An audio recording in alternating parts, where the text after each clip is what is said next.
Olá, irmãos, a paz do Senhor Jesus a vocês e que Deus abençoe a todos. Eu quero nessa tarde compartilhar uma reflexão. Eu não estou aqui com a Bíblia, então os irmãos perdoem aí qualquer erro, porque eu não estou com a escritura aqui, então é mais fácil a gente acabar errando alguma coisa aqui, outra ali.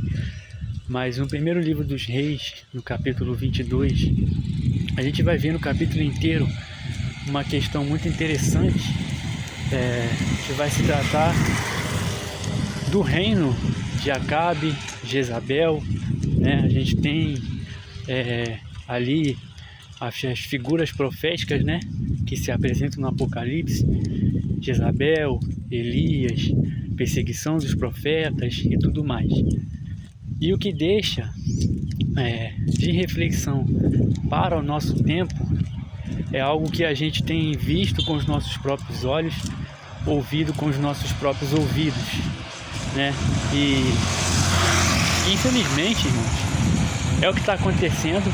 Está profetizado que iria acontecer essas coisas, né? E é por esse motivo que a gente não tem que ficar surpreso, não tem que ficar, né, tipo, mas também a gente não pode deixar de combater. A gente não pode falar, tá profetizado, isso tem que acontecer mesmo, eu não vou combater, né? Quase caí ali na lama. Eu não vou combater, né, essas coisas. O fato de estar acontecendo não significa que a gente tem que fechar os nossos olhos e tapar os nossos ouvidos, senão nós vamos estar sendo cúmplices com a Babilônia, com a meretriz, né? E é exatamente isso que Deus não quer. Ele permite essas coisas para poder provar os nossos corações, né? E ao provar os nossos corações, Ele vai saber se há fidelidade ou não, se vai ter vontade de servir a Ele, disponibilidade de servir a Ele ou não. Isso Ele deixou relatado no livro da lei, está escrito nos profetas, e toda a escritura dá prova disso. Mas lá a gente vai ter uma história muito interessante, né? Que é a história do rei Josafá e do rei Acabe, né? E também vai incluir um personagem chamado Micaías. Micaías era um profeta, filho de Imlá, e ele nunca profetizava o que era bom aos olhos do rei. Você vai lá, confere no primeiro livro dos Reis, capítulo 22, pode ler o capítulo inteiro para você entender qual é a mensagem que fica para os nossos dias de hoje. O profeta, ele não era bem visto aos olhos do rei porque ele sempre profetizava aquilo que era mal e não aquilo que era bom. E os profetas que estavam junto do rei, sempre profetizando aquilo que era favorável ao rei, né? Mas que não era a palavra de Deus. A gente sabe pelo contexto que o que o profeta Micaías profetizou é que veio da parte de Deus para provar os corações e para poder saber quem era e quem não era. Resumindo a história, o rei Acabe chega diante de Josafá e fala assim: vamos a Ramote Gileade e tudo mais. E eles fazem uma aliança para poder tomar aquelas terras de volta. Mas aí Josafá fala para ele: não, vamos consultar a palavra do Senhor primeiro. Aí ele consulta lá os profetas todos falam que ele deve subir, que é assim mesmo, Deus vai dar vitória e tudo mais, tudo que é bom. Só que Josafá ainda fica com uma pulga atrás da orelha, né? Poxa, Acabe, não tem ninguém aí que fala no nome do Senhor, não? Porque Josafá era um homem justo, temente a Deus. E ele sabia que os profetas que estavam profetizando era meio assim, né?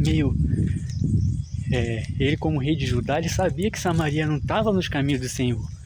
Entende? As notícias se espalhavam. Não como hoje, mas eles tinham conhecimento de como que um e outro reino estavam agindo naquela época. Então, ainda mais que os dois reinos eram irmãos, né? Então, assim, ele sabendo disso, pediu para que rei Acabe chamasse o profeta do Senhor. E aí ele falou, ó, tem um aí que fala muitas coisas, mas ele sempre fala aquilo que é mal diante de mim. Ou seja, ele sempre fala aquilo que não é bom, né? E eu o odeio por conta disso. Olha o que Acabe fala, Acabe o odiava por conta disso. E aí aparece na história o profeta Micaías, né? A princípio, o profeta Micaías até dá um banhozinho de água morna ali em Acabe e fala assim, poxa, vá lá e sobe, né? Contra Ramote de Gileade, Deus vai ser contigo. Só que aí o rei Acabe vê que ele não está falando na sinceridade. Ele fala, poxa, quantas vezes eu tenho que jurar que você vai falar comigo só no nome do Senhor, e só no nome do Senhor você vai profetizar.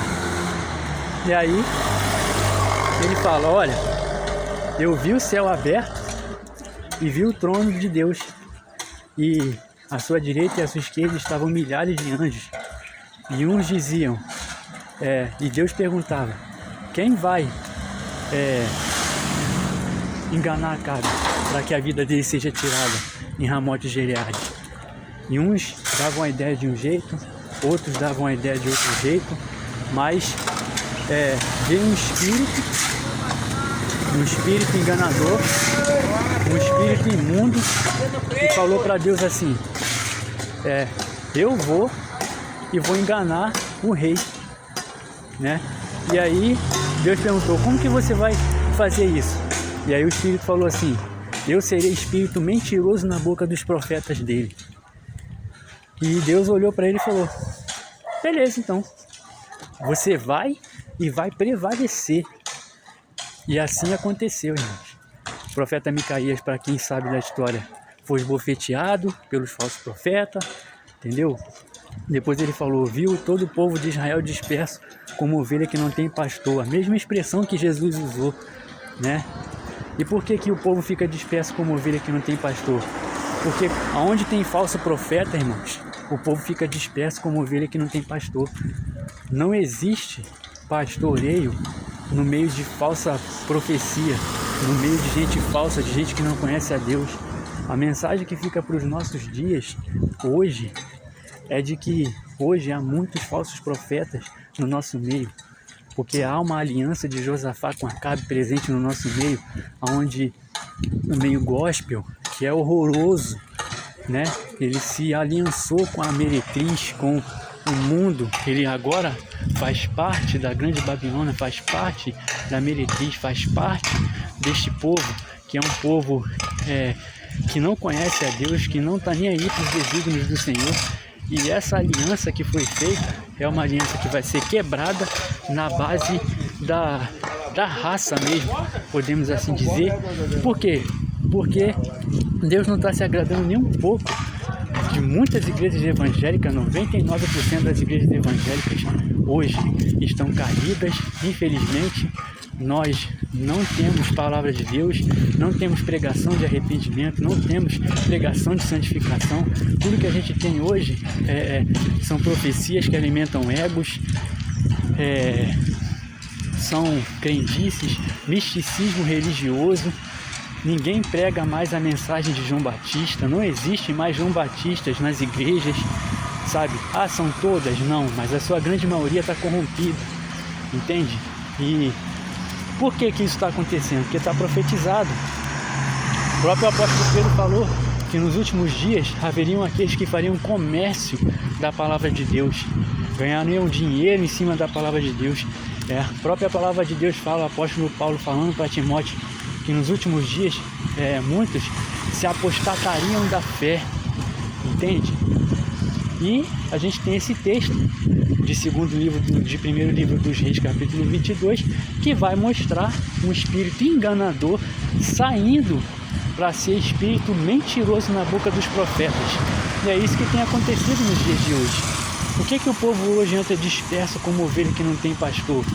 Porque há um espírito de mentira, há um espírito de deturpação da palavra de Deus, há um espírito misturando o santo com o profano, onde a gente tem um monte de doutrina, um monte de religião, um monte de igreja, cada um crendo de uma forma, entende? Mas nenhuma dando créditos à sã doutrina e o evangelho verdadeiro do nosso Senhor e Salvador Jesus Cristo. Entende? É por esse motivo que a igreja está indo de mal a pior.